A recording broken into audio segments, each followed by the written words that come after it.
राधे राधे। श्री भक्तमाल भगवत भक्तों द्वारा की गई प्रार्थना। हे सच्चिदानंद स्वरूप परमात्मन, मेरी वाणी मन में स्थित हो जाए और मन वाणी में स्थित हो जाए, अर्थात मेरे मन वाणी दोनों एक हो जाएं। हे प्रकाश स्वरूप परमेश्वर, आप मेरे लिए प्रकट हो जाइए। हे मन और वाणी, तुम दोनों मेरे लिए वेद विषय ज्ञान की प्राप्ति कराने वाले हो बनो। मेरा गुरुमुख से सुना हुआ और अनुभव में आया हुआ ज्ञान मेरा त्याग न करे, मैं उसे कभी न भूलूं। मेरी इच्छा है कि आपने अध्ययन द्वारा मैं दिन और रात एक कर दूं और अर्थात रात दिन निरंतर ब्रह्मा विद्या का पठन और चिंतन ही करता रहूं। मैं वाणी से श्रेष्ठ शब्दों का उच्चारण करूंगा, सर्वथा सत्य बोलूंगा।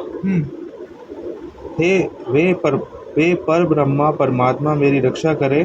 वे मुझे ब्रह्म विद्या सिखाने वाले आचार्य की रक्षा करें। वे मेरी रक्षा करें और मेरे आचार्य की रक्षा करें। आध्यात्मिक, आदि दैविक और आदि भौतिक तीनों तापों की शांति हो। हे अनंत परमात्मन, मुझे आप उन विशुद्ध हृदय महात्मा भक्तों का संग दीजिए जिनका आप में अविच्छिन्न भक्ति भाव है। उनके संग में मैं आपके गुणों और लीलाओं का कथा सुधा का पान करके उन्मत्त हो जाऊंगा और सहज ही विविध भांति के दुखों से पूर्ण भयंकर संसार सागर से उस पार पहुंच जाऊंगा। हे जगत के कारण सत्स्वरूप परमात्मा, आपको नमस्कार है। हे सर्व लोगों के आश्रय चित स्वरूप, आपको नमस्कार है। हे मुक्ति प्रदान करने वाले अद्वैत तत्व, आपको नमस्कार है। शाश्वत और सर्वव्यापी ब्रह्मा, आपको नमस्कार है। आप ही एक शरण में जानने योग्य अर्थात आश्रय स्थान है। आप ही एक पूजा करने योग्य हैं। आप ही एक जगत के पालक और अपने प्रकाश से प्रकाशित हैं। आप ही एक जगत के कर्ता, पालक और संहारक हैं। आप ही एक निश्चल और निर्विकल्प हैं।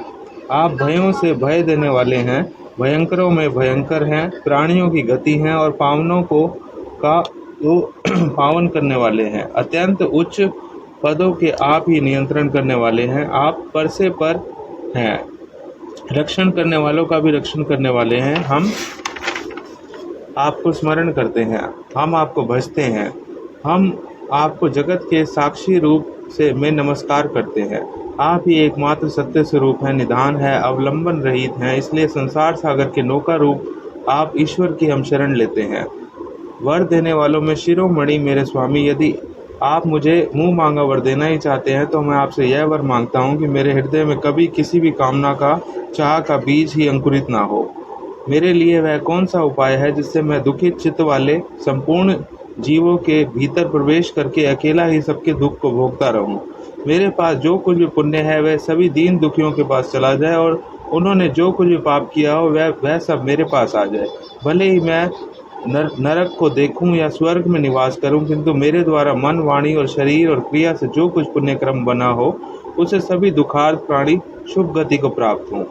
स्कंद पुराण रेवा खंड। मैं भगवान से आठों सिद्धियों से युक्त परम गति और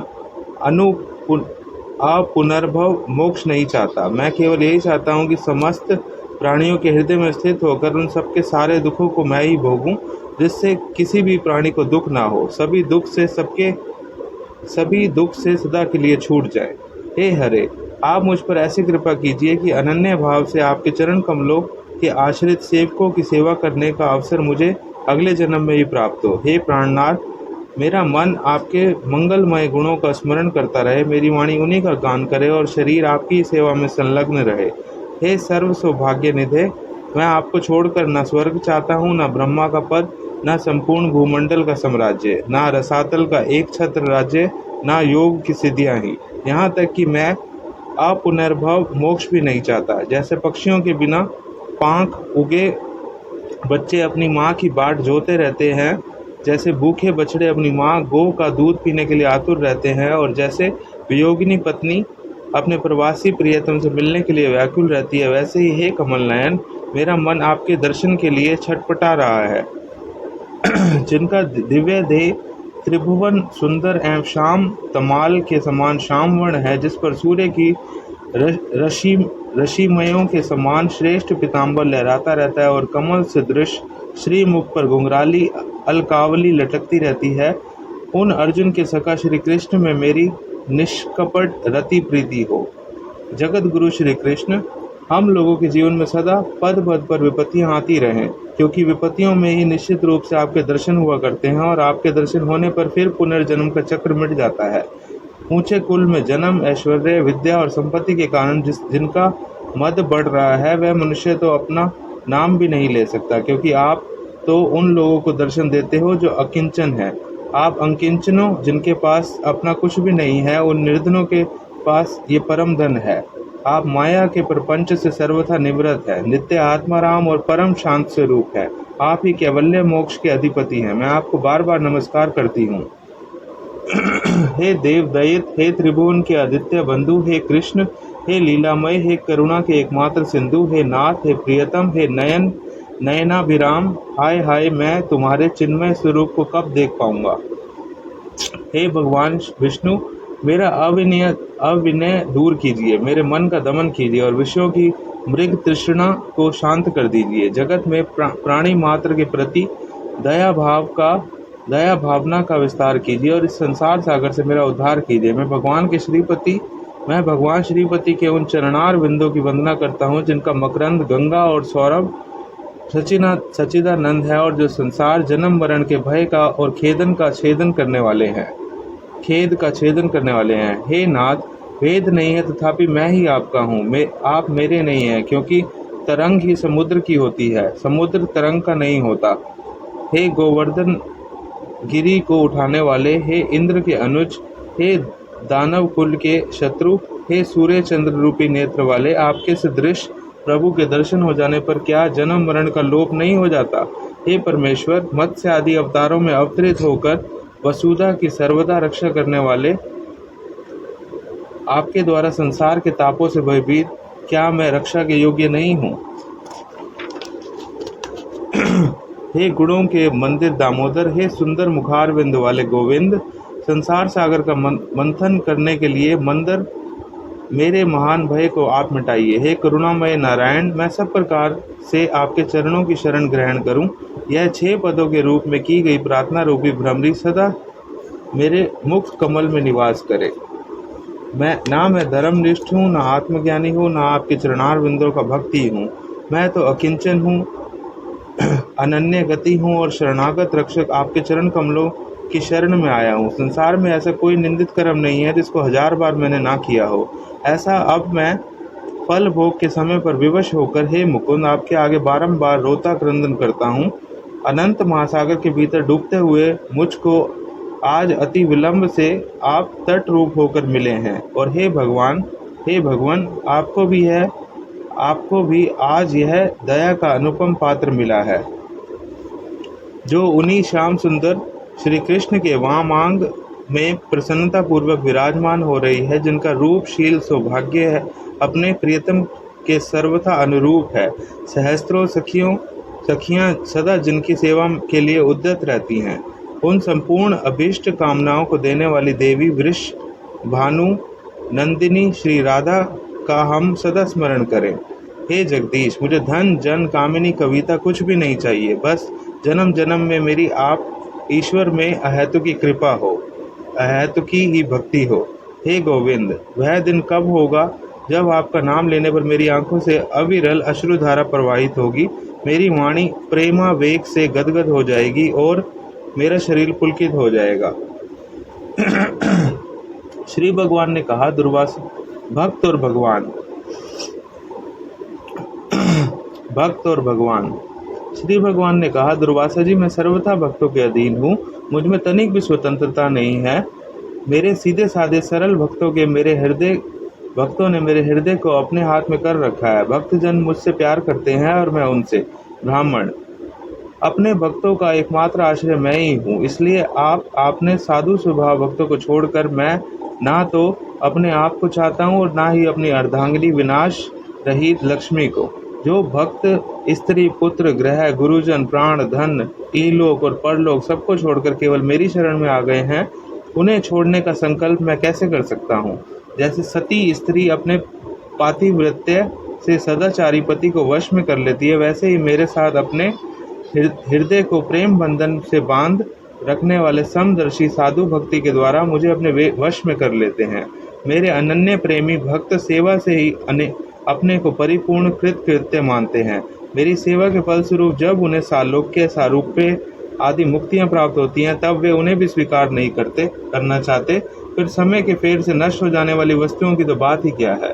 दुर्वासा जी, मैं आपसे और क्या कहूँ। मेरे प्रेमी भक्त तो मेरे हृदय हैं, और उन प्रेमी भक्तों का हृदय स्वयं मैं हूँ। वे मेरे अतिरिक्त और कुछ नहीं जानते, और मैं उनके अतिरिक्त और कुछ भी नहीं जानता। मेरा भक्त कृपा की मूर्ति होता है, और वह किसी भी प्राणी से वैर भाव नहीं रखता, और घोर से घोर दुख भी प्रसन्नता पूर्वक सहता है। उसके जीवन का सार है सत्य, और उसके मन में किसी प्रकार की पाप वासना कभी नहीं आती। वह समदर्शी और सबका भला करने वाला होता है। उसकी बुद्धि कामनाओं से कलुषित नहीं होती। वह संयमी, मधुर स्वभाव और पवित्र होता है। संग्रह परिग्रह से सर्वथा दूर रहता है। किसी भी वस्तु के लिए कोई चेष्टा नहीं करता। परिमित भोजन करता है और शांत रहता है। उसकी बुद्धि स्थिर होती है। उसे केवल मेरा ही भरोसा होता है, और वह आत्म तत्व के चिंतन में सदा संलग्न रहता है।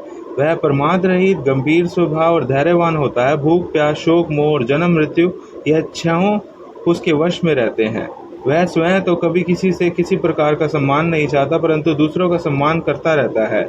मेरे संबंध की बातें दूसरों को समझाने में बड़ा निपुण होता है, और सभी के साथ मित्रता का व्यवहार करता है। उसके हृदय में करुणा भरी होती है। मेरे तत्व का उसे यथार्थ ज्ञान होता है। जिसने अपने को मुझे सौंप दिया है, वह मुझे छोड़कर ना तो ब्रह्मा का पद चाहता है और ना देवराज इंद्र का। उसके मन में तो सार्वभौम सम्राट बनने की इच्छा होती है, और ना ही स्वर्ग से भी श्रेष्ठ रसातल का ही स्वामी होना चाहता है। वह योग की बड़ी बड़ी सिद्धियां और मोक्ष तक की अभिलाषा नहीं करता। उद्धव, मुझे तुम्हारे जैसे प्रेमी भक्त जितने प्रियतम है, उतने प्रिय मेरे पुत्र ब्रह्मा, आत्मा शंकर, सगे भाई बलराम जी, स्वयं अर्धांगिनी लक्ष्मी जी, और मेरा अपना आत्मा भी नहीं है, जिसे किसी की अपेक्षा नहीं, जो जगत के चिंतन से सर्वथा उपरत होकर मेरे ही मनन चिंतन में तल्लीन रहता है, और राग द्वेष न रखकर सबके प्रति समान दृष्टि रखता है। उस महात्मा के पीछे पीछे मैं निरंतर यह सोचकर घूमा करता हूँ कि उसके चरणों की धूलि उड़कर मेरे ऊपर पड़ जाए और मैं पवित्र हो जाऊं। जिसकी वाणी प्रेम से गदगद हो रही है, चित्त पिघलकर एक और बहता रहता है, एक क्षण के लिए भी रोने का तांता नहीं छूटता, परंतु जो कभी कभी खिलखिलाकर हंसने भी लगता है, कहीं लाज छोड़कर ऊंचे स्वर से गाने लगता है, तो कहीं नाचने लगता है। भैया उद्धव, वह भक्त ना केवल अपने को बल्कि सारे संसार को पवित्र कर देता है। जो मेरी भक्ति प्राप्त करना चाहता हो, वह मेरी अमृतमयी कथा में श्रद्धा रखे, निरंतर मेरे गुण, लीला और नामों का संकीर्तन करे, मेरे पूजा में अत्यंत निष्ठा रखे और स्तोत्रों के द्वारा मेरी स्तुति करे, मेरी सेवा पूजा में प्रेम रखे और सामने साष्टांग लौटकर प्रणाम करे, मेरे भक्तों की पूजा में मेरी पूजा से बढ़कर करे, और समस्त प्राणियों में मुझे ही देखे। उद्धव जी, मेरे भक्त को चाहिए कि अपने सारे कर्म मेरे लिए ही करे, और धीरे धीरे उनको करते समय मेरे स्मरण का अभ्यास बढ़ाए।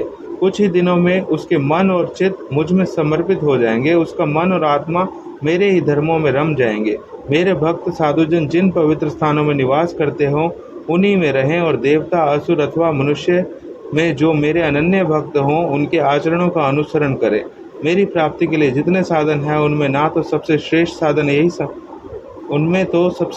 साधन यही समझता हूँ कि समस्त प्राणियों और पदार्थों में मन, वाणी और शरीर की समस्त वृत्तियों से मेरी ही भावना की जाए। श्रीमद् भागवत। राधे राधे।